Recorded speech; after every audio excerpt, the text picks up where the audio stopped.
Noticentro 1, CMI. Buenas noches, bienvenidos a las noticias. Los siguientes son los 3 hechos más importantes de hoy en Colombia. En busca de rebajar su pena, Jonier Leal aceptó los cargos por el asesinato de su hermano, el estilista Mauricio Leal, y de la madre de ambos. Tras 2 días de audiencias y luego de haber negado los hechos, Jonier anunció su decisión de aceptar los cargos por el doble homicidio. Penalistas aseguran que con esta maniobra Leal podría reducir su condena incluso a 10 años de cárcel. Ampliaremos esta noticia en nuestra emisión nacional a las 9 de la noche. Aumentos en las mesadas pensionales. Cerca de 1.200.000 pensionados que devengan mesadas equivalentes a un salario mínimo recibirán a partir de este mes el incremento cercano a los 92.000 pesos mensuales. Simultáneamente, desde enero también se reducirán los aportes que hacen los jubilados a salud, en cumplimiento de la reforma tributaria aprobada en el año 2019. Ampliación de esta noticia en nuestra emisión nacional a las 9 de la noche. Se dispara el precio del petróleo. La referencia Brent para Colombia marcó el precio más alto de los últimos 7 años. El ministro de Minas, Diego Mesa, señaló que los precios del crudo en el mercado internacional son un estímulo para aumentar las inversiones en proyectos de hidrocarburos. Ampliaremos esta noticia en nuestra emisión nacional a las 9 de la noche. Las siguientes son las noticias más importantes del mundo hoy. La pandemia del coronavirus ya ha provocado más de 332 millones de casos y más de 5.5 millones de muertos a nivel mundial. Anthony Fauci, principal asesor epidemiológico de Estados Unidos, aseguró que el COVID-19 no se erradicará completamente.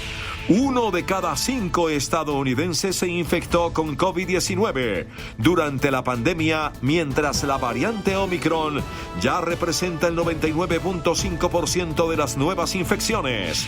Rusia registra nuevo récord de contagios y muertes por coronavirus. El cardenal Pietro Parolin, secretario de Estado del Vaticano y número 2 después del Papa Francisco, dio positivo para coronavirus.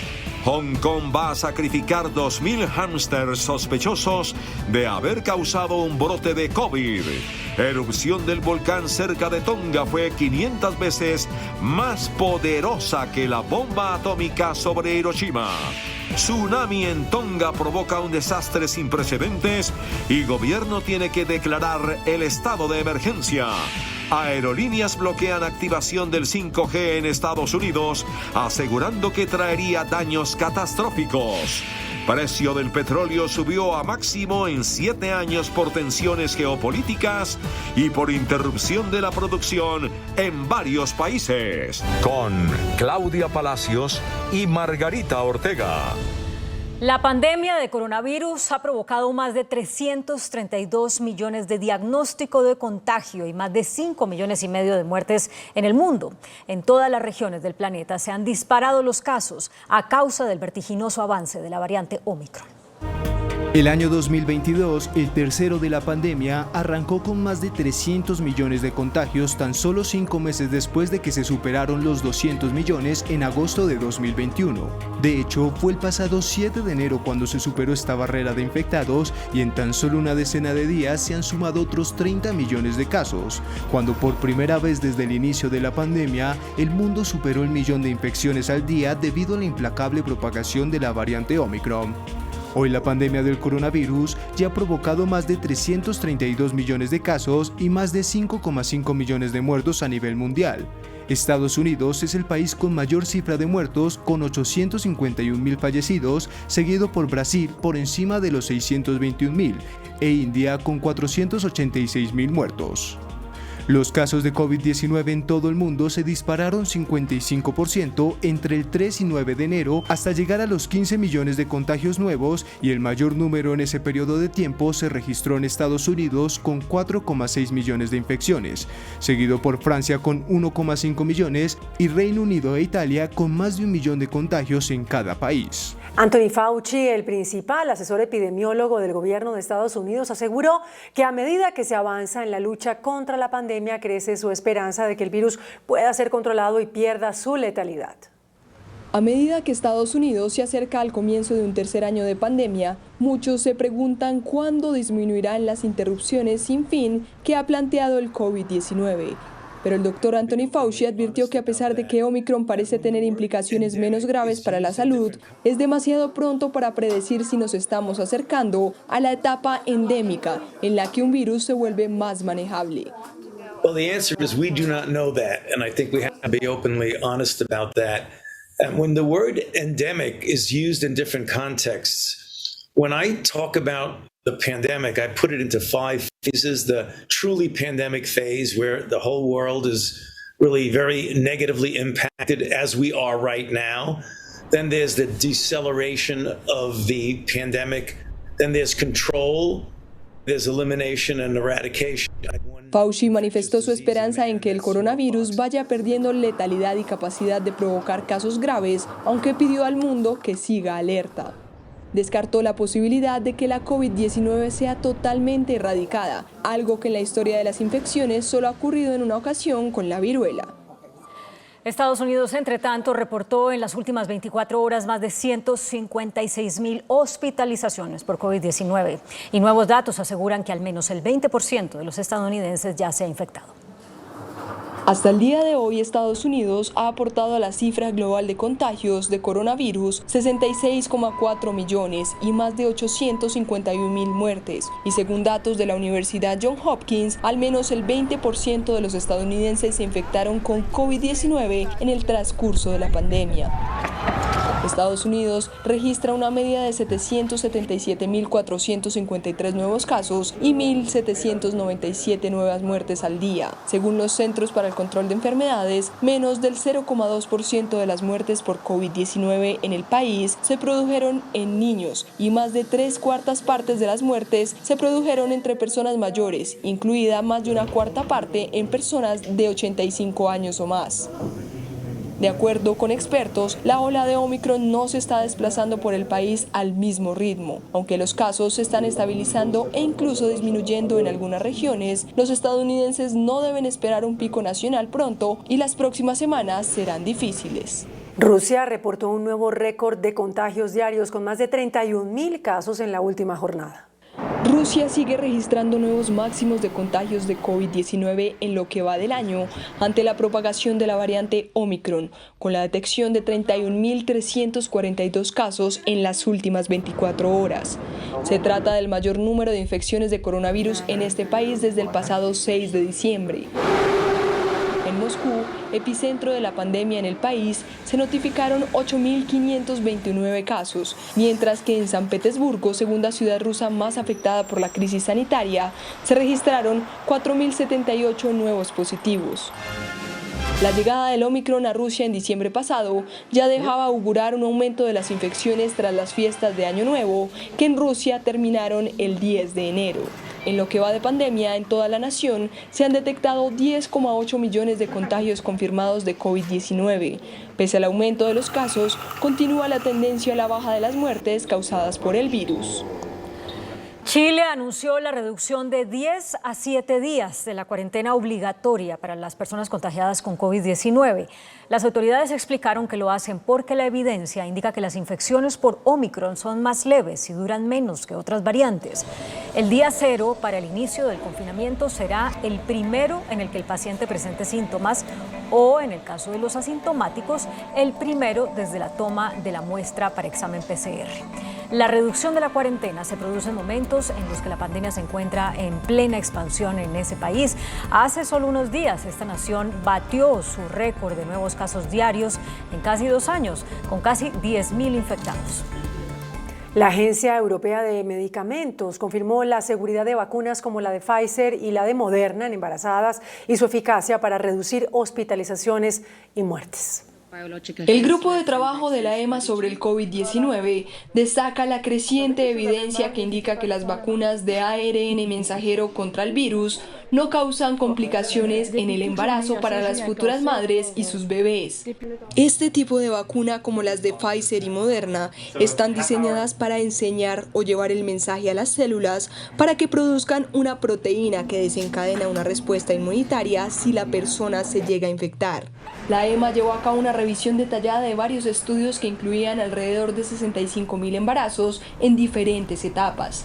The review did not find any sign of an increased risk of pregnancy complication, miscarriages, preterm births, or adverse effects in the unborn babies following messenger RNA COVID-19 vaccination. Las investigaciones también mostraron que las vacunas anti-COVID son eficaces para reducir otros riesgos, tanto en las personas embarazadas como en las no embarazadas. Furthermore, the results show that the COVID-19 vaccines are as effective at reducing the risk of hospitalization and deaths in pregnant people as they are in non-pregnant people, with only mild or moderate side effects that match those that seen in the overall population. Los efectos secundarios más comunes de estas inyecciones en las embarazadas también coinciden con los de la población vacunada en general.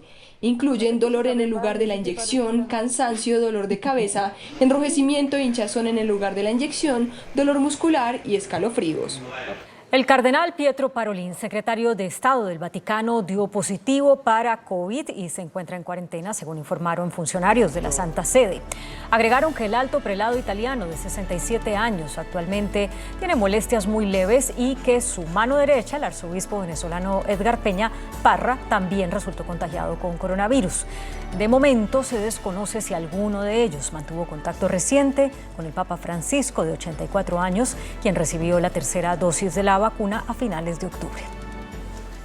El gobierno de Hong Kong ordenó sacrificar a 2.000 hámsters importados de Europa por ser sospechosos de haber causado un brote de COVID-19. Todos los dueños o vendedores deberán entregar a las autoridades los animales. Cuando hace apenas unos días una empleada de una tienda de mascotas de Hong Kong llamada Little Boss empezó a sentirse mal y a mostrar los primeros síntomas del COVID-19, nadie se imaginaba que se iba a convertir en el primer caso de la variante Delta que el potente sistema de rastreo de la ciudad iba a ser incapaz de rastrear. Empezaba una historia que va a acabar con el sacrificio de 2.000 hámster holandeses y la suspensión temporal de las importaciones de animales pequeños en la antigua colonia inglesa. Las autoridades han requerido a la tienda de animales, que tiene 11 sucursales en todo Hong Kong, y propietarios particulares que se entreguen todos los hámster comprados desde el 22 de diciembre para ser analizados y previsiblemente sacrificados en los próximos días. El temor de que estén ante la primera transmisión de mascota a humano a una gran escala está encima de la mesa.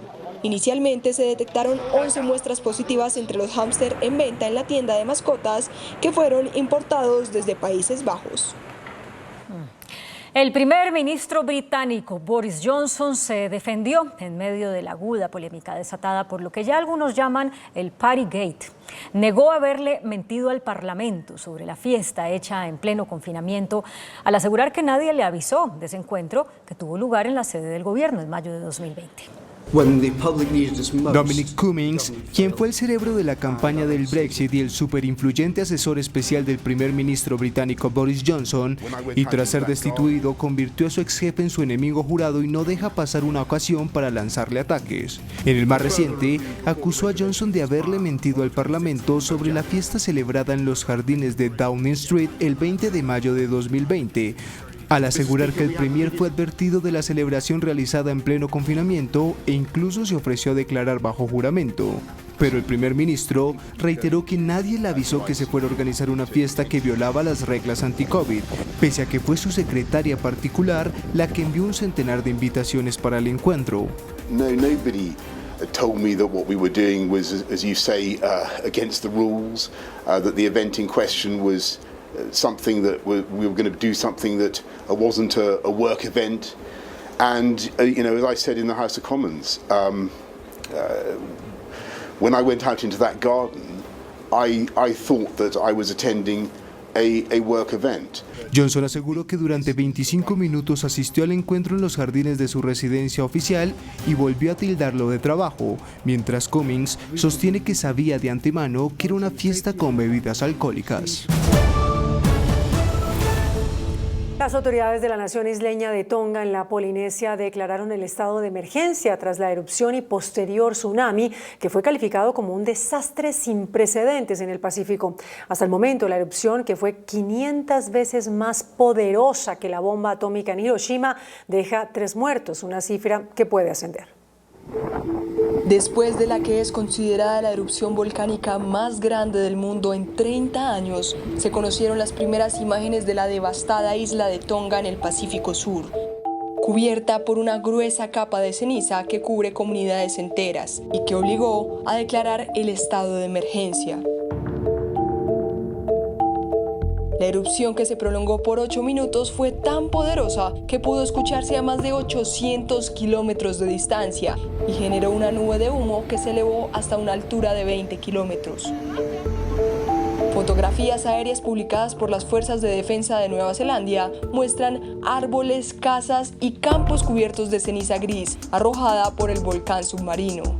La ola de destrucción en el archipiélago, que todavía se encuentra aislado por el corte del único cable submarino que lo conecta con el exterior, provocó la muerte de al menos 3 personas, pero la cifra puede ser muchísimo más alta debido a la escasa comunicación, que dificulta las tareas de emergencia e impide conocer la situación actual de Tonga. El gobierno de la nación isleña asegura que el país se enfrenta a un desastre sin precedentes. 2 barcos de la Marina de Nueva Zelanda zarparon hoy cargados de ayuda humanitaria con destino a Tonga, a donde tienen previsto llegar este viernes, mientras que Australia tiene preparado otro navío con ayuda de emergencia, incluidos 250.000 litros de agua potable y una planta de desalinización. Imágenes satelitales muestran que el volcán de Tonga, cuya violenta erupción provocó un tsunami en el Océano Pacífico, ha desaparecido prácticamente tras la explosión registrada el sábado. Revelan que a raíz de la erupción solo quedan 2 pequeñas porciones de tierra sobre el nivel del mar. Antes de la fuerte explosión, estos 2 fragmentos que sobreviven eran mucho más grandes y estaban unidos por una lengua de terreno de hasta 1,2 kilómetros de ancho. Las principales aerolíneas de Estados Unidos pronostican un caos y crisis en el sector aeronáutico debido a la posible interferencia de la tecnología 5G con sus sistemas. La compañía de telecomunicaciones AT&T retrasará parte del despliegue. Ante la llegada de la nueva red 5G de la banda C en Estados Unidos, prevista para este 19 de enero, los directores ejecutivos de las principales aerolíneas estadounidenses de pasajeros y carga difundieron una carta en la que advierten de grandes interrupciones en el sistema del transporte aéreo y las consecuencias catastróficas que supondría su despliegue. Estas aerolíneas le pidieron al gobierno estadounidense que bloquee la transmisión de señales 5G en un radio de 3,2 kilómetros alrededor de las pistas de aterrizaje de los aeropuertos. Específicamente a las aerolíneas y los fabricantes de aviones como Airbus y American Boeing les preocupa que las nuevas señales 5G puedan interferir en los radioaltímetros de los aviones que miden la distancia entre la aeronave y el suelo, así como los sistemas de datos que ayudan a los aviones a aterrizar. La Casa Blanca, por su lado, dijo que la administración está involucrada en negociaciones en curso con las aerolíneas y las compañías de telecomunicaciones para llegar a un acuerdo que maximice la seguridad de los viajes aéreos y minimice las interrupciones económicas. We certainly understand what's at stake for both industries.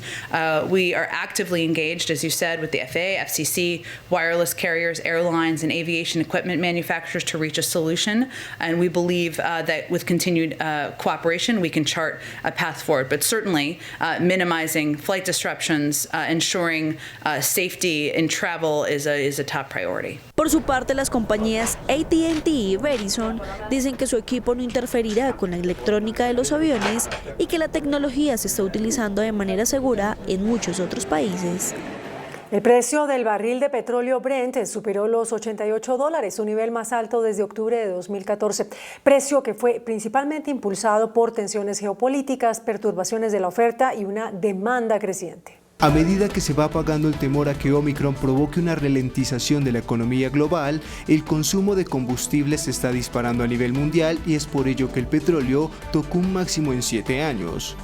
El barril de referencia en Europa y Colombia, el Brent, superó los $88, un nivel que no alcanzaba desde octubre de 2014 y en lo que va del año ya ha subido un 13%.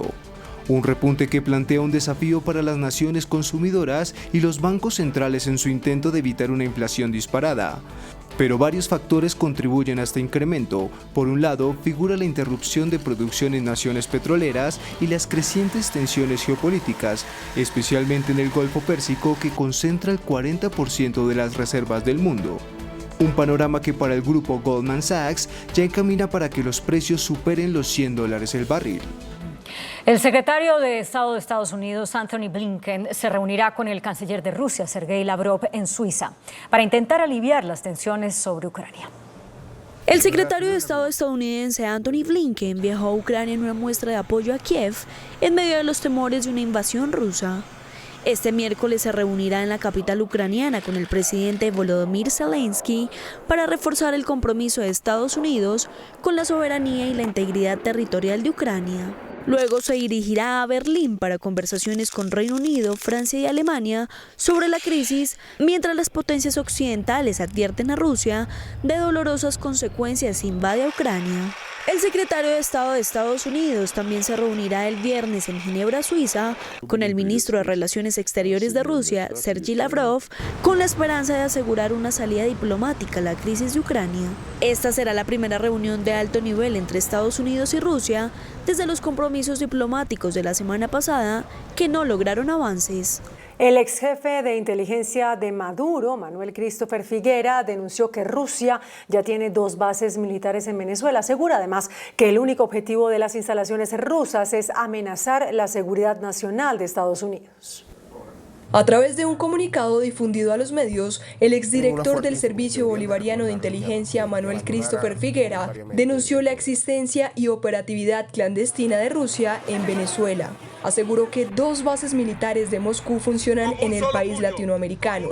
Incluso señaló las ubicaciones de las mismas. Una de estas se encuentra dentro de la brigada número 41 en Valencia, Carabobo, y la otra en Manzanares, Estado Miranda, donde funciona la base militar rusa de exploración de comunicaciones e inteligencia que protege al dictador venezolano. Figuera, que se sublevó contra Nicolás Maduro en 2019, dejó en claro el peligro que representa para el hemisferio occidental el régimen delincuencial de Maduro.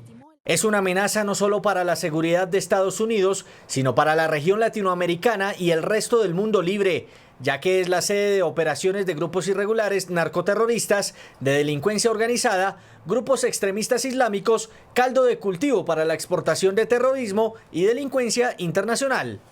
Christopher Figuera afirmó que Vladimir Padrino López, ministro de Defensa de Venezuela, es el más grande traidor que ha habido en el país y le pidió que no involucre a los venezolanos en otro conflicto para sus intereses y los de su amo Maduro.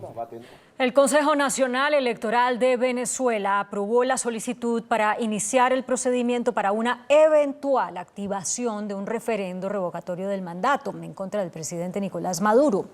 El organismo aclaró que para la eventual activación de este proceso se requerirá que el 20% de los inscritos para votar en el país manifiesten su voluntad ratificada con sus firmas.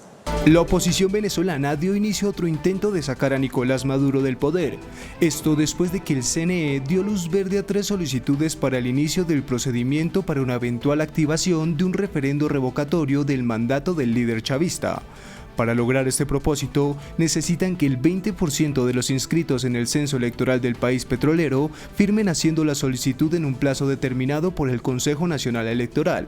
Además, para revocar a Maduro, según el artículo 72 de la Constitución, el día de la elección los votos deben sumar lo mismo por encima de lo que obtuvo cuando fue electo, más de 6,2 millones de sufragios. Aunque la ruta para el revocatorio es larga y espinosa, y la oposición lo sabe tras su fallido intento en 2016, que terminó siendo sepultado por el mismo CNE. Los príncipes Andrés y Harry, hijo y nieto de la reina Isabel II, se enfrentan a un nuevo desaire por parte del Palacio Real, ya que se está considerando cómo eliminar otro de sus papeles como realeza que aún no se les han quitado. El príncipe Andrew y el príncipe Harry podrían sufrir una nueva doble humillación, ya que los funcionarios de la realeza británica analizan la forma de eliminar otro de sus importantes papeles, al tiempo que tampoco podrán recibir la medalla del jubileo de platino de la reina Isabel en febrero, ya que han perdido sus títulos militares honoríficos. El Palacio de Buckingham está estudiando la forma de retirar el papel de consejeros de Estado al duque de York y al duque de Sussex, un cargo potencialmente importante que ambos todavía poseen. Andrew y Harry, noveno y sexto en la línea de sucesión al trono, respectivamente, ya han sido despojados de sus patrocinios reales y títulos militares por la reina y ambos han pedido no usar el apelativo de Su Alteza Real. Sin embargo, Andrew y Harry siguen siendo 2 de los 4 consejeros de Estado que podrían sustituir a la reina si ésta no pudiera desempeñar sus funciones por enfermedad o ausencia en el extranjero. Además, estarían autorizados a desempeñar la mayoría de las funciones oficiales de la monarca, como firmar documentos importantes, asistir a las reuniones del Consejo Privado y recibir las credenciales de los nuevos embajadores en el Reino Unido. Fuentes del Palacio comentaron que Andrew, de 61 años, y Harry, de 37, no podrían ser despojados de sus funciones sin que se aprobara antes una ley del Parlamento. La eurodiputada maltesa de 43 años, Roberta Metsola, ha sido elegida presidenta del Parlamento Europeo, con lo que pasa a ser la tercera mujer en presidir esa institución desde que fue fundada. Metsola alcanzó la mayoría absoluta necesaria para hacerse con el cargo en primera ronda, 458 votos. Indonesia aprobó el traslado de su capital de Yakarta debido a que la urbe se está hundiendo cuando un 40% de su superficie se encuentra por debajo del nivel del mar y pierde cerca de 7,5 centímetros de territorio al año. La nueva capital se llamará Nusantara, palabra con la que los indonesios se refieren habitualmente a todo el país, y aunque esta aún no ha sido construida, estará ubicada en la isla de Borneo, donde hoy existe una de las selvas tropicales más grandes del mundo. La construcción tendrá varias etapas hasta 2045 y se han presupuestado unos 33.000 millones de dólares para este megaproyecto. 10 años después de haber matado a 77 personas en Noruega, el extremista de derecha Anders Behring Breivik pidió su liberación con una polémica seña. Saludó con el brazo en alto al estilo nazi al tribunal. Allí dijo que condena la violencia, al tiempo que proclamó su fe en el nacionalsocialismo. El ultraderechista noruego mostró una pancarta con el mensaje "Detengan el genocidio contra las naciones blancas". Un nuevo análisis de muestras de sedimentos recogidos por el rover Curiosity de la NASA reveló la presencia de carbono y la posible existencia de vida antigua en el planeta rojo. En la búsqueda de vida más allá de la Tierra, el rover Curiosity de la NASA ha estado en una misión de casi una década para determinar si Marte fue alguna vez habitable para los organismos vivos. Un nuevo análisis de muestras de sedimentos recogidos por el rover reveló la presencia de carbono y la posible existencia de vida antigua en el planeta rojo. Es solo una posible explicación de por qué puede estar allí. La explicación biológica que los científicos de Curiosity tienen son 3 hipótesis. La primera es que se trata de bacterias antiguas en la superficie que habrían producido una firma de carbono única al liberar metano a la atmósfera, donde la luz ultravioleta habría convertido ese gas en moléculas más grandes y complejas. Estas nuevas moléculas habrían llovido hasta la superficie y ahora podrían conservarse con su distintiva firma de carbono en las rocas marcianas. Otras 2 hipótesis ofrecen explicaciones no biológicas. Una sugiere que la firma de carbono podría haber resultado de la interacción de la luz ultravioleta con el gas de dióxido de carbono en la atmósfera marciana, produciendo nuevas moléculas que contienen carbono que se habrían asentado en la superficie. Y el otro especula que el carbono podría haber quedado atrás de un evento raro hace cientos de millones de años, cuando el sistema solar pasó a través de una nube molecular gigante rica en el tipo de carbono detectado.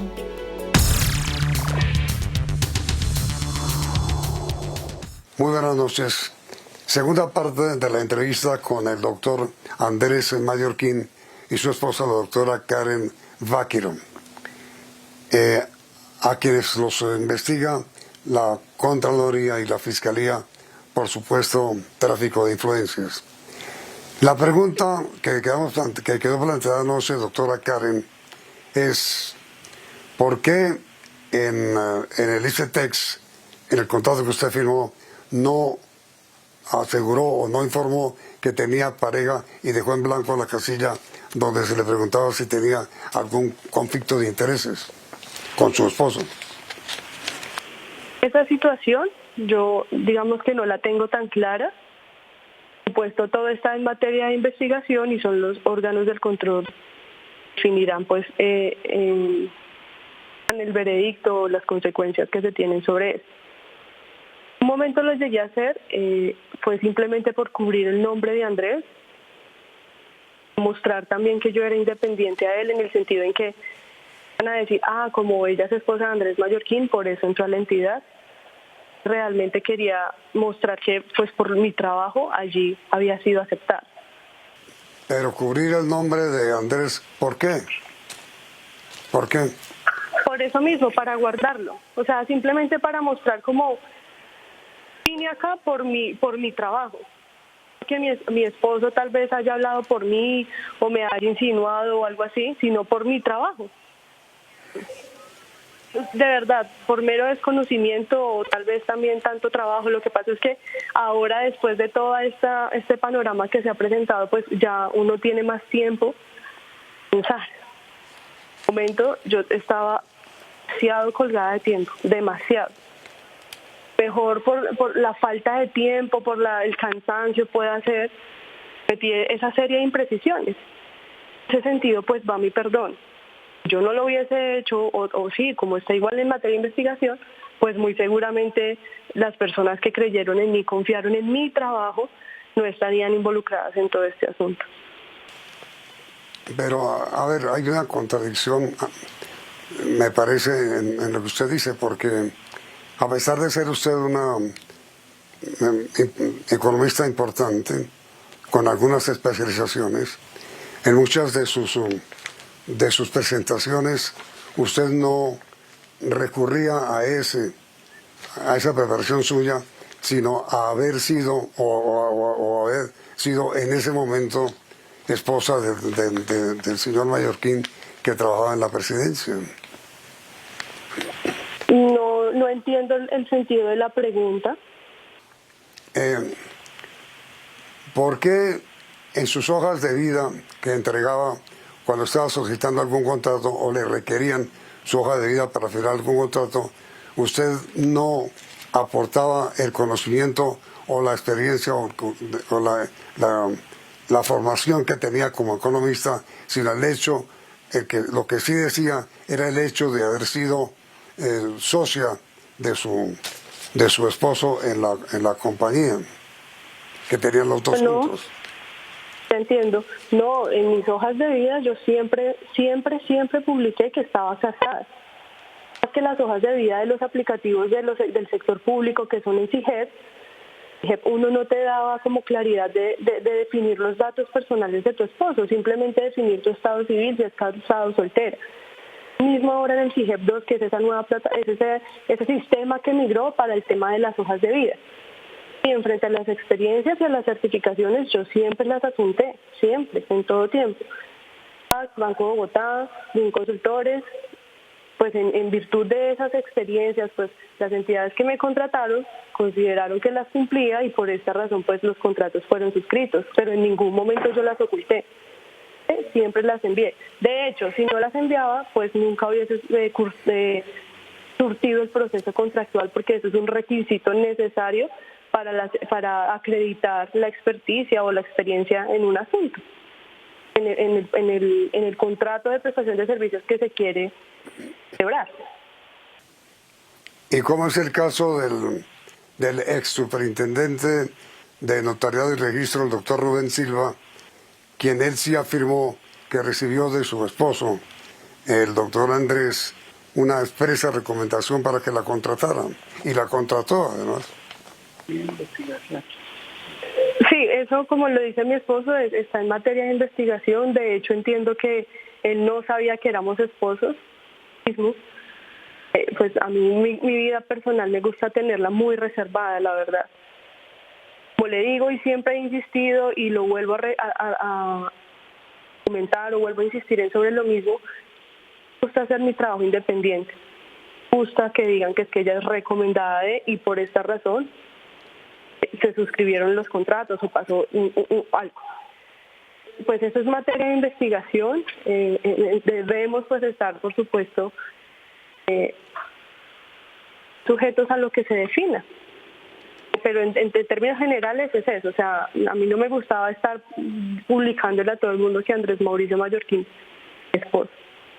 Pero entonces usted sostiene que de los contratos que firmó, 25 dicen quienes las indican de haberse beneficiado con la posición de su esposo, Usted sostiene que ninguno de los contratos firmados lo fue por la sugerencia o insinuación o recomendación de su marido. No podría ni afirmarlo ni negarlo.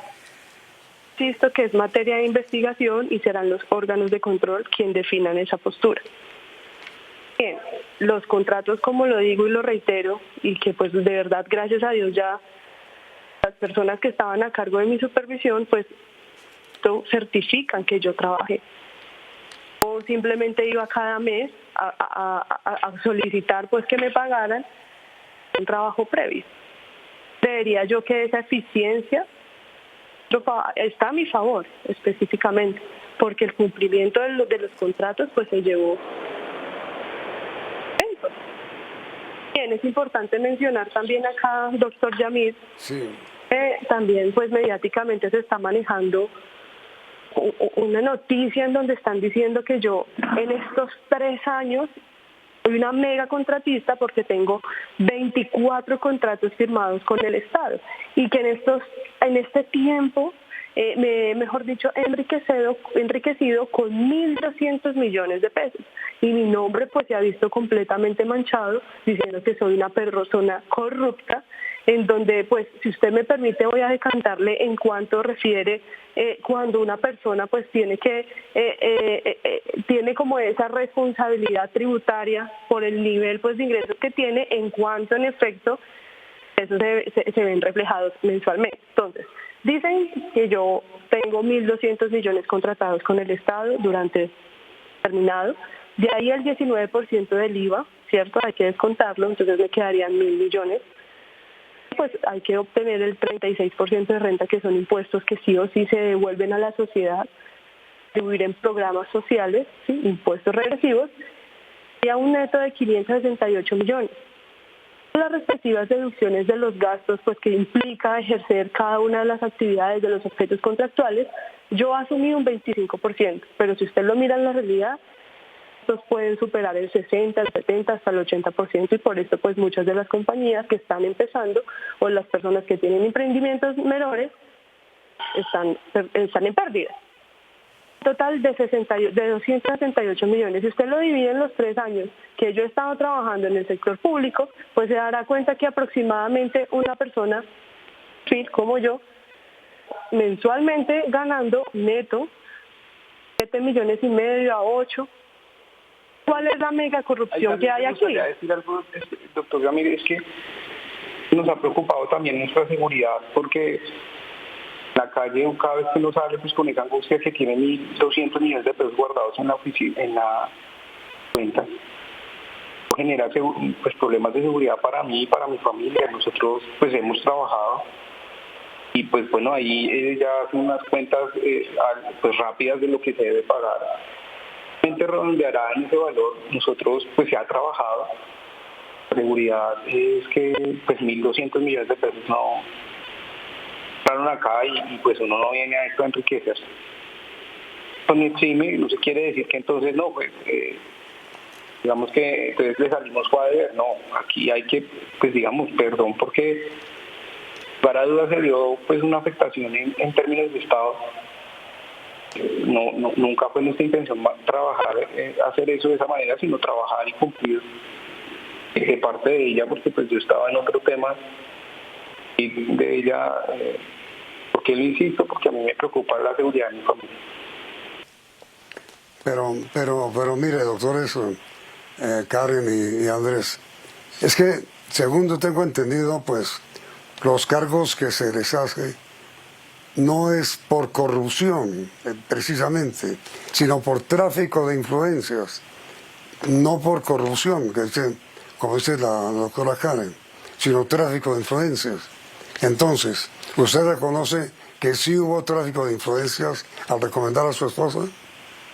Respecto, de pronto mencionarle, mire, yo no he querido ver a profundidad los medios de comunicación. Siento mucha afectación, o sea, voy a ser muy sincera, me siento pues bastante afectada. Me han indicado familiares cercanos, amigos, un poco de atención del medio de comunicación o pues sí de lo que se está presentando, es que yo soy una persona corrupta, porque soy una mega contratista que gané en 3 años 1.200 millones de pesos.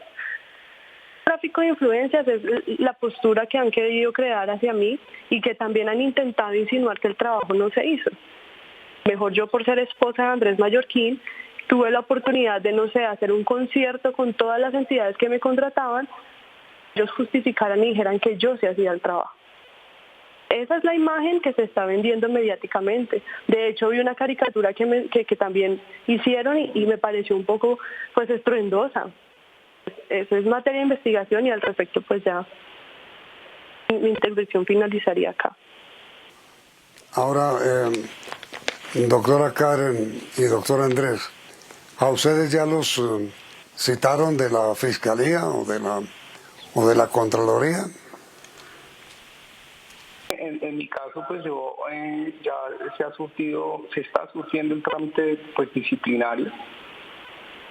Entiendo que en la Fiscalía se radicó pues una denuncia. Creo que la Contraloría arrancó un trámite de seguimiento de los contratos. Pues bueno, doctor Andrés, doctora Karen, gracias por esta invitación y nuestro deseo es que se aclare toda esta situación, pues que como ustedes bien lo saben ha constituido uno de los mayores escándalos con la administración pública. Que ojalá ustedes aclaren su situación ante los órganos de control que los están investigando. Además vendrá un debate en el Congreso, ¿no? Que Dios nos ayude. Yo pido que a las instituciones pues Dios nos sea propicio y las instituciones vamos adelante y yo pueda rehacer mi vida. Como usted se da cuenta, pues yo soy abogado, Karen pues tiene sus carreras, 2 carreras, que muy joven hizo pues grandes cosas. Nosotros podemos dar muchas cosas por este país. Pues también pues pedir perdón claramente, pero también que se nos dé la posibilidad de restaurarnos en nuestro país. Estar acá y sacar adelante esto, el hecho de que una persona se equivoque o cometa errores no la descalifica. Una sociedad como la nuestra que también ha perdonado antes. Que uno a veces con esos bríos de la juventud y querer como comerse el mundo pedazos, pues comete errores. Nadie está diciendo aquí que uno es impoluto. Esa no es el objetivo acá. Aquí la idea es decir, pues sí, la hicimos, nos equivocamos, pero pues verifiquemos en qué. Ni nos hemos enriquecido, estamos llenos de dinero, pues mega contratistas, ni nada de eso. Nos dedicamos a trabajar. Estamos en el lugar incorrecto, pero eso no quiere decir que nosotros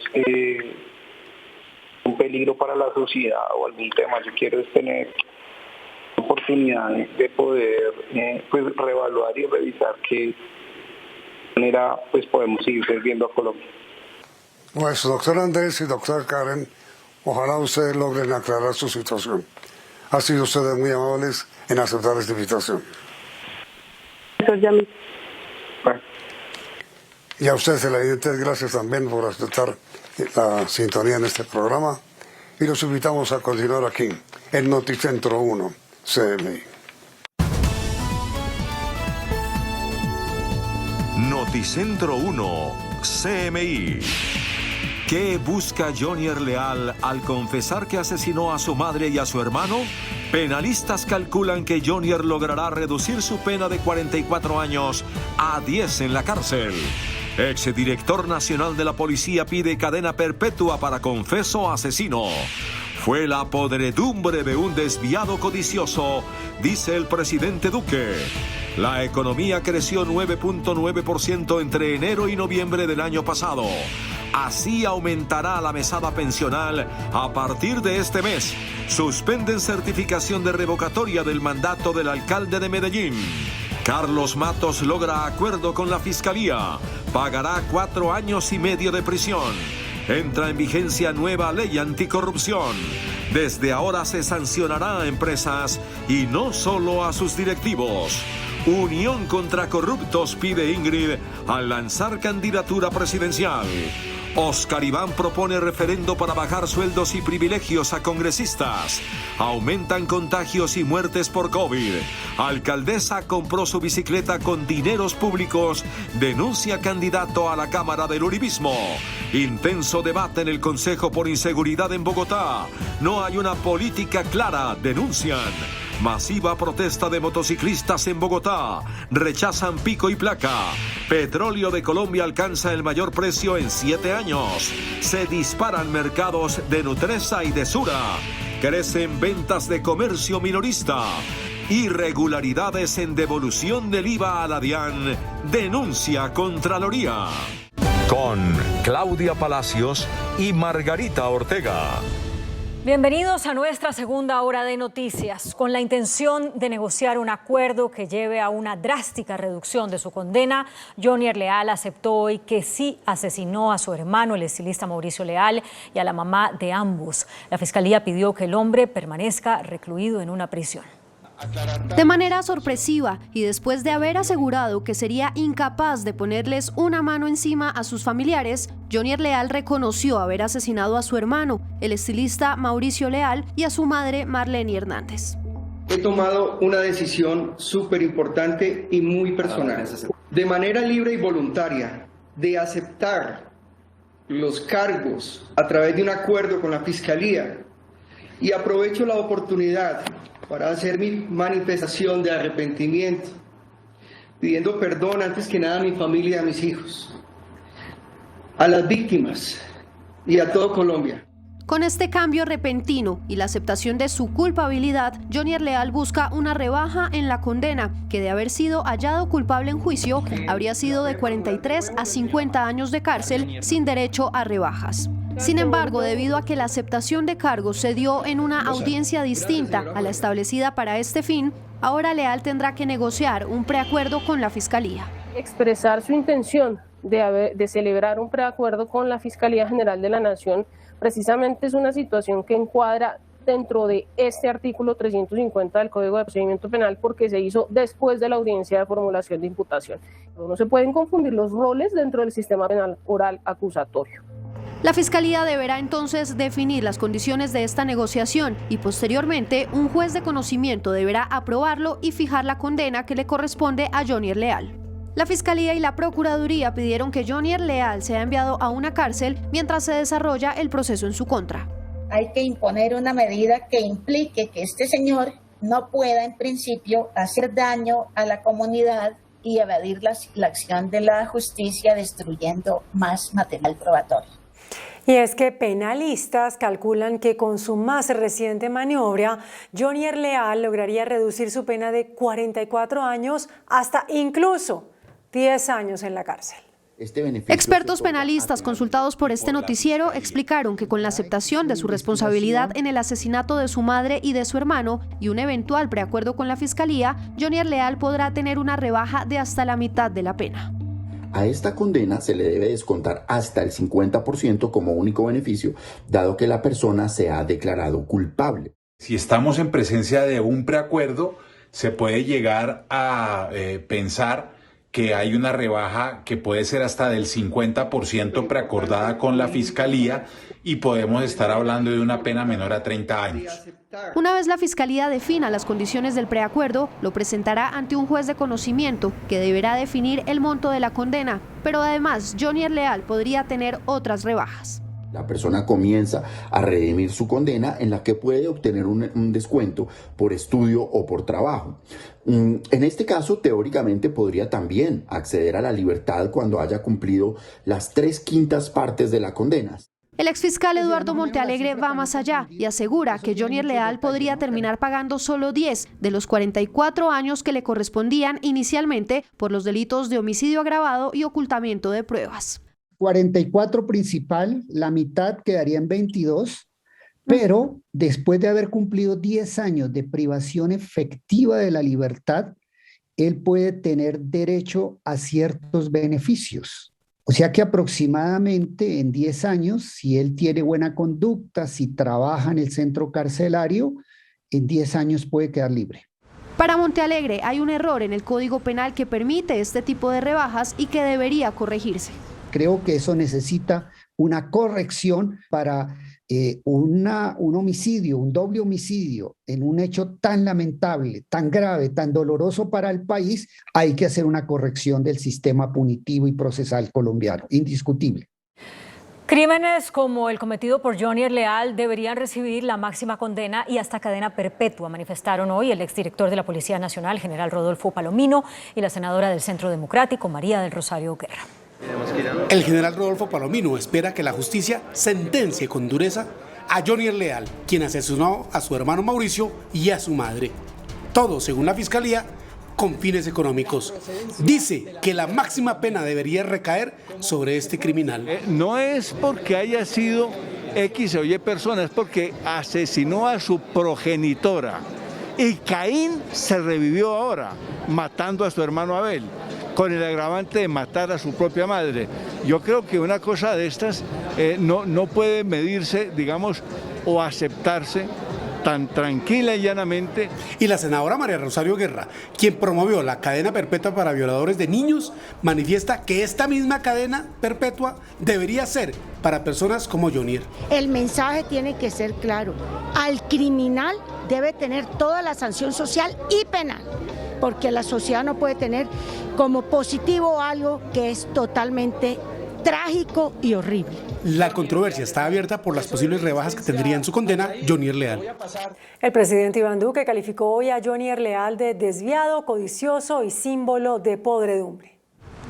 El presidente Iván Duque se encontró hoy con el fiscal general en la Casa de Nariño durante el acto de promulgación de la ley de moralización y lo felicitó por el resultado de la investigación que condujo en menos de 2 meses a develar todos los detalles de la atrocidad con que Johnny Leal asesinó a su madre y a su hermano, calificándolo como un desviado, codicioso, símbolo de corrupción y podredumbre. Esto es un acto que demuestra la corrupción y la podredumbre a la que pueda llegar una persona que es desviado y que tiene además codicia, que está dispuesto a hacerlo todo por dinero.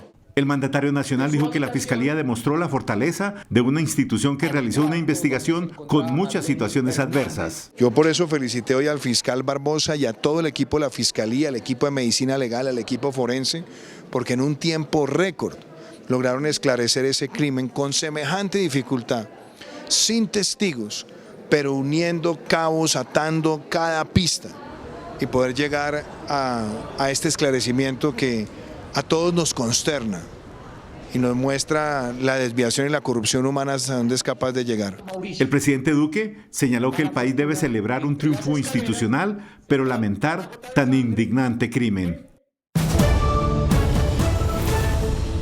En otros temas, el crecimiento económico del país se está acercando al 10%, según el índice de seguimiento correspondiente a noviembre de 2021, divulgado hoy por el DANE. Según el DANE, mientras en noviembre del 2018 la economía crecía a un ritmo de 2,2%, en el 2019 a 2,9%, en medio de la pandemia en el 2020 para noviembre se había desplomado menos 3,3%, pero el año anterior, en el 2021, hubo una fuerte recuperación al 9,6%. Esa es una gran noticia que nos hace soñar con que claramente lograremos la meta que tenemos prevista del 9,7%. Por sectores los que más crecen son el comercio, el transporte y el alojamiento con 17,3%, la industria y la construcción con 8,6% y la agricultura y la minería son los más rezagados con apenas 5,7%. Y aunque la economía crece, el empleo no aumenta al mismo ritmo. Solamente estamos viendo al 95,5% del personal ocupado que teníamos justo antes de observar la pandemia. Al comparar los crecimientos de los países de la región, se tiene que Chile es el que más crece, con 14,3%, seguido de República Dominicana, Costa Rica y Colombia, por encima de países como Paraguay y Brasil. A partir de este mes, las mesadas de los pensionados aumentan 10% para los jubilados que devengan hasta un salario mínimo. Para los demás pensionados, el ajuste es de 5,6%. Los pensionados que en el año 2021 devengaban un mínimo de 908.526 pesos mensuales, este año tendrán un ajuste hasta 1 millón de pesos mensuales. Quienes devengan más del salario mínimo obtendrán un reajuste en su mesada de 5,6%, equivalente a la inflación. Este año se reducirán los aportes a salud para los pensionados. Los pensionados que ganan hasta 2 salarios mínimos, el aporte de salud se les disminuye del 12% al 10%. El resto de pensionados de Colombia, el incremento de su mesada será del 5,62%. ¿Aumentan las mesadas desde este mes? Efectivamente, los pensionados que ganan entre 1 y 2 salarios mínimos van a tener más capacidad de pago. Se calcula que en Colombia hay 1.182.000 pensionados que devengan el mínimo al mes y el total de jubilados supera el 1.906.000 personas. El proceso de revocatoria del alcalde de Medellín, Daniel Quintero, sufrió esta noche un traspiés hasta cuando el Consejo Nacional Electoral aclare dudas sobre la financiación del comité promotor que la promueve. Mediante resolución firmada por el magistrado del Consejo Electoral, César Augusto Abreu, el Consejo convocó a audiencia pública para el 26 de enero al alcalde Quintero, a delegados del comité promotor de la revocatoria para tratar este tema. Mientras en la alcaldía de Medellín celebran esta noticia como si fuera un aplazamiento de la revocatoria, en el Consejo Electoral aclaran que esa decisión no se ha tomado. Como lo anticipó Noticentro 1 CMI, el empresario Carlos Matos alcanzó un acuerdo con la Fiscalía. Aceptará los cargos que se le imputan y pagará una millonaria indemnización a cambio de una rebaja de pena. El empresario Carlos Matos, extraditado a Colombia desde España para que responda por los sobornos que fueron entregados a funcionarios judiciales dentro del denominado caso Hyundai, logró un preacuerdo con la Fiscalía. Con este preacuerdo, Matos logró una terminación anticipada de su proceso y pagará solo 4 años y medio de cárcel por los delitos que cometió. A cambio, se comprometió a indemnizar con $1 millón a la Fiscalía e igual suma a la rama judicial que están acreditadas como víctimas en este proceso. Actualmente, Carlos Matos tiene 73 años y se encuentra recluido en la cárcel La Picota de Bogotá. El presidente Iván Duque sancionó hoy una ley de moralización y prevención de hechos de corrupción que calificó de histórica, porque por primera vez la justicia podrá sancionar a empresas cuyos directivos cometan actos de corrupción. Con esta ley de moralización sancionada hoy en la Casa de Nariño, se agiliza el proceso de extinción de dominio de bienes decomisados a bandas criminales o a corruptos con el propósito de hacer más rápida la monetización de esos bienes. Por primera vez habrá un régimen sancionatorio de personas jurídicas, es decir, empresas cuyos directivos o propietarios se presten para cometer actos de corrupción. Se podrá levantar el velo corporativo de todas las empresas nacionales o extranjeras. La ley fue destacada por los organismos de control y por Naciones Unidas. Es para la Procuraduría General de la Nación realmente una gran tranquilidad. Se ha logrado con la expedición de esta ley anticorrupción. Y es un privilegio porque, presidente, esto representa un esfuerzo significativo desde el punto de vista de la articulación del Estado colombiano en la lucha contra estos fenómenos. Consideramos desde la Contraloría que esta ley contiene unos instrumentos legislativos muy importantes para la lucha contra la corrupción. Desde nuestra oficina celebramos los logros, instamos a continuar la integración entre los avances normativos y las estrategias de política pública. La ley también contempla severas sanciones para quienes incurran en actos de corrupción en el plan de alimentación escolar. La Procuraduría investiga al exasesor presidencial Andrés Mallorquín por posible tráfico de influencias en los contratos estatales por 1.200 millones de pesos otorgados a su esposa. El Ministerio Público también indaga si hubo conflicto de intereses o violación al régimen de inhabilidades por los contratos que obtuvo la economista Karen Báquiro, esposa de quien hasta hace poco se desempeñó como asesor de María Paula Correa, jefe de gabinete de la Casa de Nariño. El presidente Iván Duque calificó de bochornoso y doloroso el caso del exasesor de presidencia Andrés Mallorquín y confió en que los organismos de control darán pronto resultados. Por primera vez el presidente Iván Duque se refirió al escándalo de Andrés Mallorquín, asesor de la jefe de gabinete María Paula Correa y de la señora Karen Báquiro, implicados al parecer en tráfico de influencias para obtener contratos con el Estado. Yo creo que aquí se está adelantando un proceso disciplinario con todo el rigor. Sabemos la situación que ha sido no solamente bochornosa, sino además de todo dolorosa, y yo lo que espero es que todo el régimen de control interno pueda operar y operar con celeridad. Yo quiero que sobre esto se pueda sentar también un precedente, porque claramente, y como lo ha señalado él mismo, él defraudó a quienes depositamos confianza en él. El presidente Duque declaró también que espera que el régimen disciplinario opere con claridad para sancionar con rigor a quienes actúan indebidamente. El secretario de la Presidencia, Víctor Muñoz, reveló hoy la directiva enviada por el presidente a ministros, directores de departamentos administrativos y entidades de la rama ejecutiva para que vigilen los contratos de prestación de servicios con el fin de evitar que se repitan casos como el de la esposa de un ex asesor de la jefe de gabinete, María Paula Correa. Mediante esta directiva, el presidente Iván Duque ordenó a sus ministros y directivos de la rama ejecutiva la forma como deben actuar en los contratos de prestación de servicios. Los funcionarios responsables deben verificar si el contratista tiene suscritos otros contratos con otras entidades públicas para verificar la capacidad del contratista en la ejecución de múltiples contratos. Si bien no es ilegal tener más de un contrato, sí es muy importante que las áreas de contratación puedan revisar si la persona es idónea y tienen la capacidad de ejecutar múltiples contratos al mismo tiempo. Se debe publicar toda contratación con recursos públicos e identificar potenciales conflictos de intereses. Donde los datos deben ser actualizados, pero también la información hasta segundo grado de consanguinidad, haciendo unas mejoras y unos ajustes para que esa información no pueda ser obviada. Las entidades públicas deben dar un plazo de un mes para que los funcionarios públicos reporten familiares que tengan contratos con el Estado. La ministra de Educación, María Victoria Angulo, aseguró que con la nueva ley de moralización promulgada hoy, el programa de alimentación escolar queda blindado. A partir de hoy, con la ley de moralización, el programa de alimentación escolar, que ha sido objeto de múltiples actos de corrupción en todo el país, tiene unas garantías legales y económicas para beneficio de los estudiantes. En primer término, que ayudan a la planeación y a la financiación del PAE, y en segundo término, algo que yo creo que siempre están esperando los colombianos, que es endurecer las medidas y las sanciones contra quienes atentan contra este programa y contra quienes no cumplen con el plan de alimentación escolar.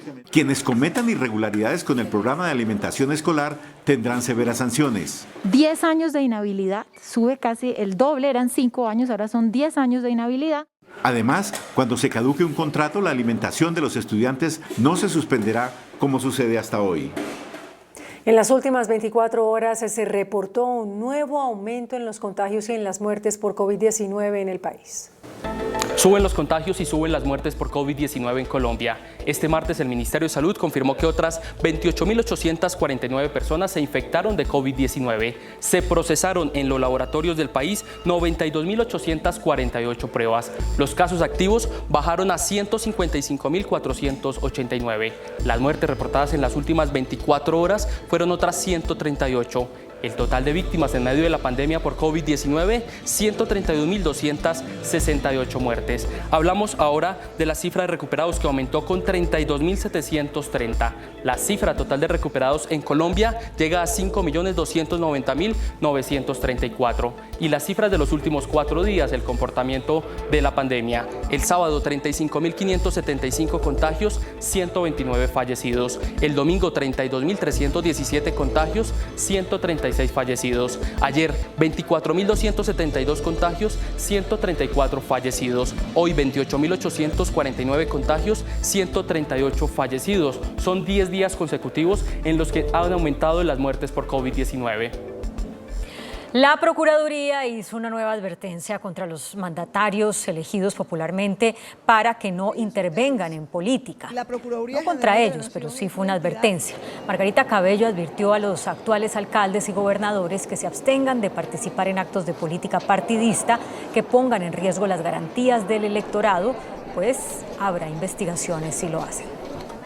Al anunciar oficialmente su candidatura presidencial, la presidenta del Partido Verde Oxígeno, Ingrid Betancourt, propuso crear un frente común para derrotar a los violentos y corruptos que, según ella, desangran a Colombia. Ingrid Betancourt era candidata presidencial cuando fue secuestrada por la guerrilla de las FARC el 23 de febrero de 2002. Hoy, 20 años después, aspira una vez más a la presidencia de la República. Voy a participar en la consulta del 13 de marzo, que voy a ser parte de esta coalición de Centro Esperanza como candidata a la presidencia. Candidatura a nombre del partido Oxígeno Verde, el cual recuperó la personería a finales del año pasado. Competirá por una candidatura única el 13 de marzo junto a Sergio Fajardo, Alejandro Gaviria, Juan Manuel Galán, Juan Fernando Cristo, Jorge Enrique Robledo, Carlos Amaya y Luis Gilberto Murillo. Ingrid Betancourt dice que lo que se debe derrotar en Colombia son los extremismos y la corrupción. Ellos se enriquecen.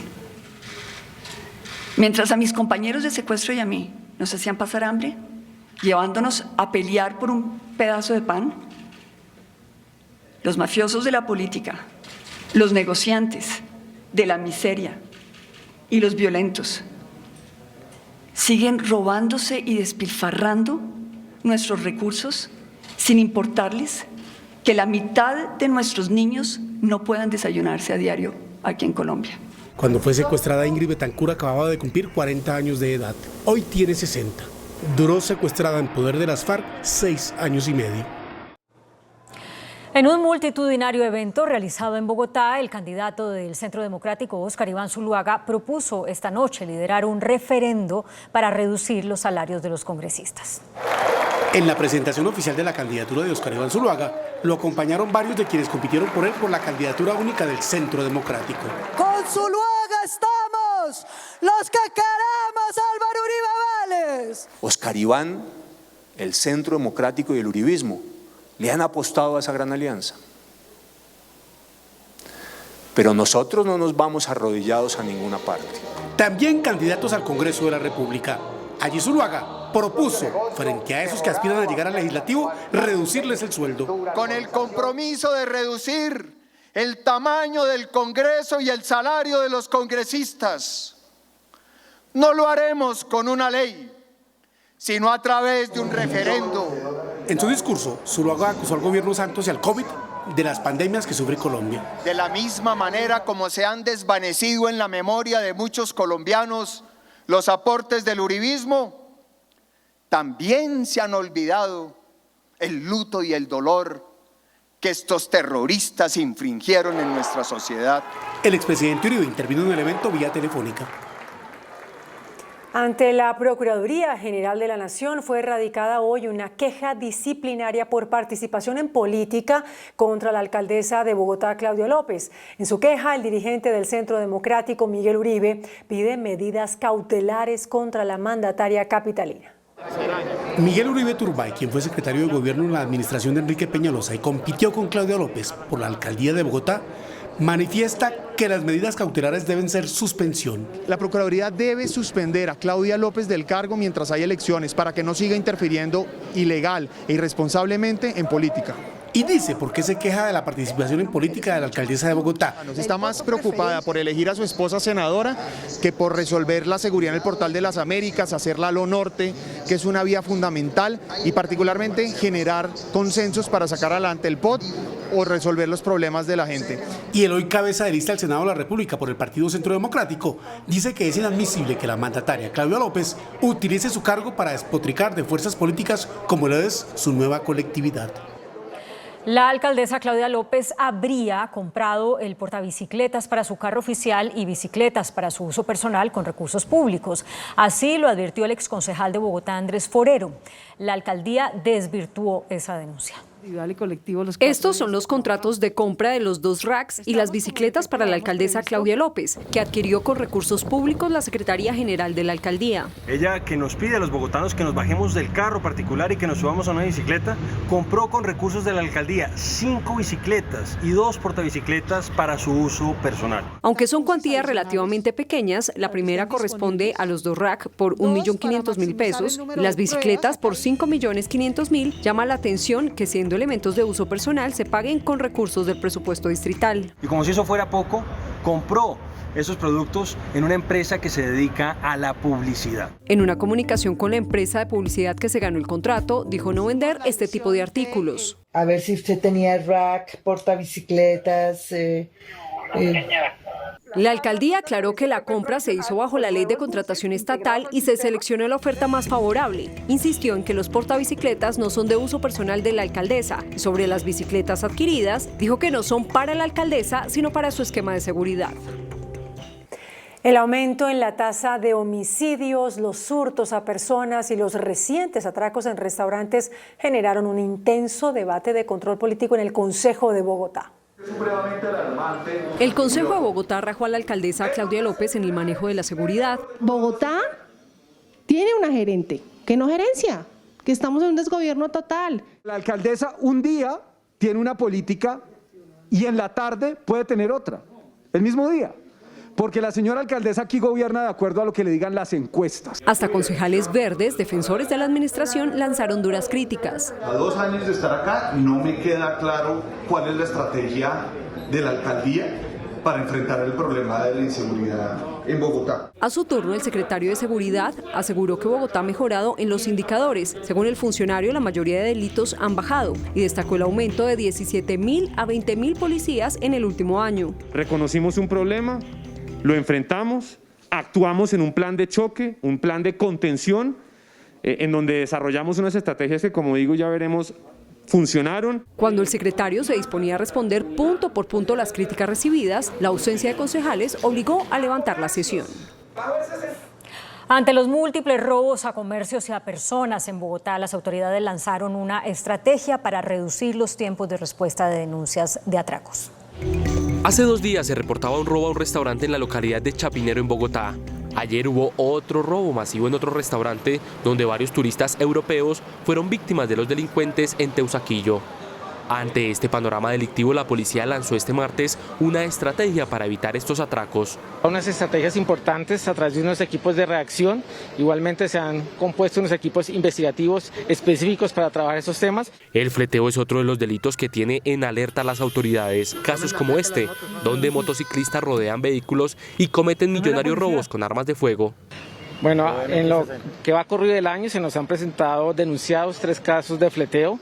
Seguimos trabajando precisamente desde la parte investigativa para identificar y judicializar estas bandas delincuenciales. A la espera de un pronunciamiento público de la alcaldesa Claudia López sobre si va a decretar pico y placa para las motos en Bogotá, los motociclistas realizaron una protesta pacífica en la capital. A las 11 de la mañana, los moteros convocados por la Fundación SOS Motocultura pretendían llegar hasta la Alcaldía Mayor, pero en el Centro Internacional la policía no permitió el paso de la caravana y decidieron tomar la calle 26 y pasar por el aeropuerto El Dorado. Lo que nosotros buscamos es que haya una respuesta directa a la alcaldesa de Bogotá y diga no dar pico y placa para motos. Nos tiene preocupados, nos tiene asustados. Y la mayoría de gente que vino hoy a la marcha, que se dieron cuenta que eran muchísimos, tienen ese descontento. Los motociclistas explicaron los perjuicios que les traería el pico y placa. Mucha gente trabaja con su motocicleta, mucha gente compró la moto por una solución a la movilidad. Aseguran que si no hay un pronunciamiento de la alcaldesa sobre el tema, decretarán la hora cero para nuevas movilizaciones. El precio del petróleo se mantuvo en alza y este martes marcó su máximo histórico en los últimos 7 años. El precio del petróleo en el mercado internacional marcó su máxima cotización de los últimos 7 años debido a la recuperación de la demanda mundial, pero sobre todo por un recorte en la producción de países como Nigeria y Angola. Este martes en el mercado de commodities el crudo alcanzó los $88 el barril frente a los $86 del día anterior. En el último año, desde enero de 2021 a la fecha, el precio ha subido un 60%. El gobierno sostiene que la realidad del petróleo puede reanimar las inversiones del sector. Un mayor precio del barril de crudo hace que más yacimientos sean viables desde el punto de vista económico y no solamente técnico, lo cual debería incrementar el potencial que tiene el país. El funcionario señaló que los mayores ingresos impactan positivamente en las regalías. Beneficios inmediatos de esos incrementos es a través del recaudo de regalías. El alza del precio impulsó las acciones petroleras, entre ellas Ecopetrol, que superó la barrera de los 3.010 pesos con una valorización anual del 40%. La nueva oferta de compra de acciones del grupo Gilinski sobre Nutresa y Sura disparó al alza el mercado financiero colombiano. La nueva oferta lanzada por los Gilinski para aumentar su participación en Sura y Nutresa generó un alza en los precios de las acciones en el mercado de capitales colombiano.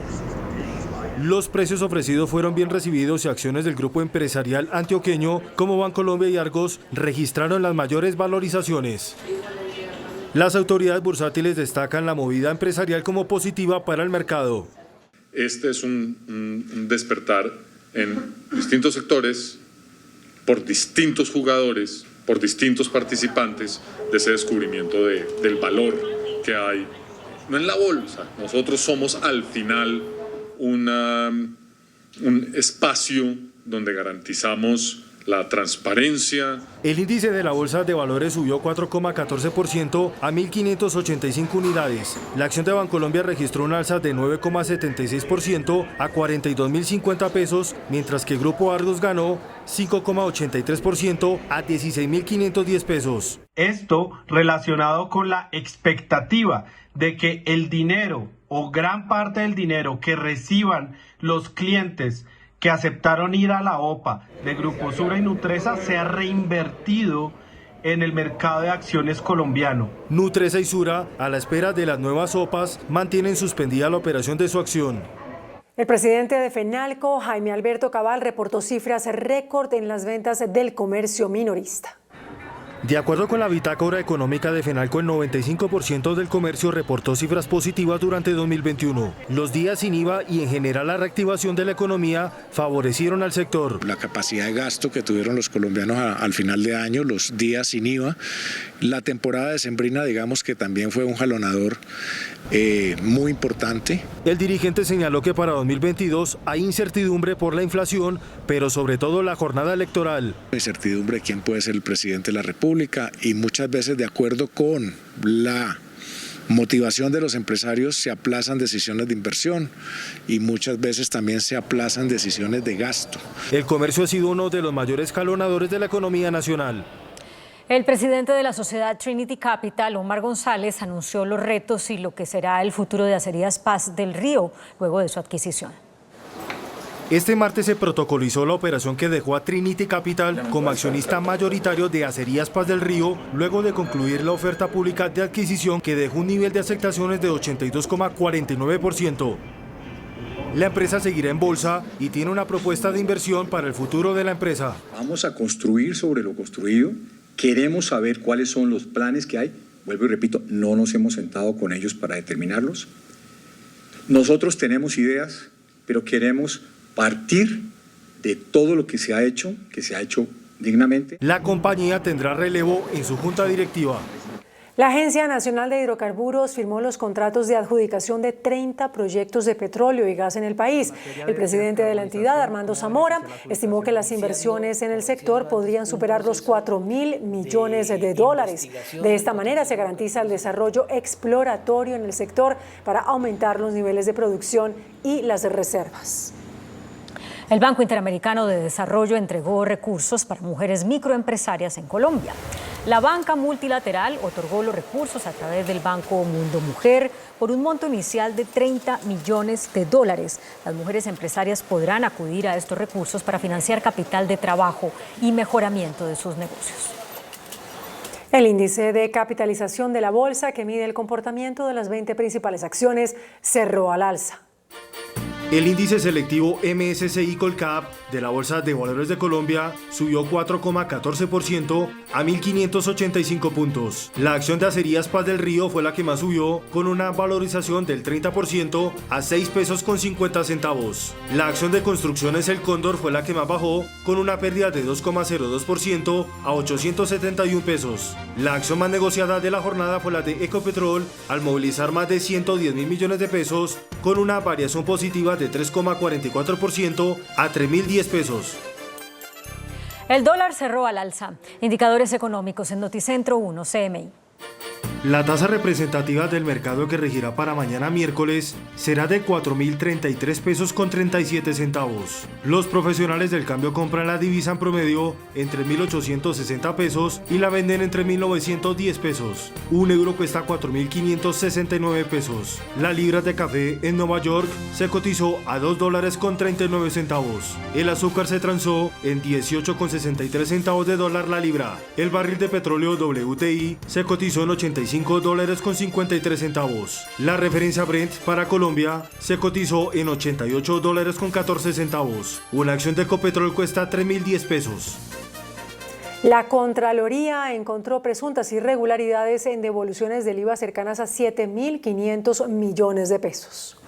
En una auditoría a la DIAN, la Contraloría detectó 13 presuntas irregularidades en las devoluciones y compensaciones del impuesto al valor agregado IVA. 4.800 millones de pesos habrían sido devueltos a contribuyentes relacionados con el llamado cartel del IVA.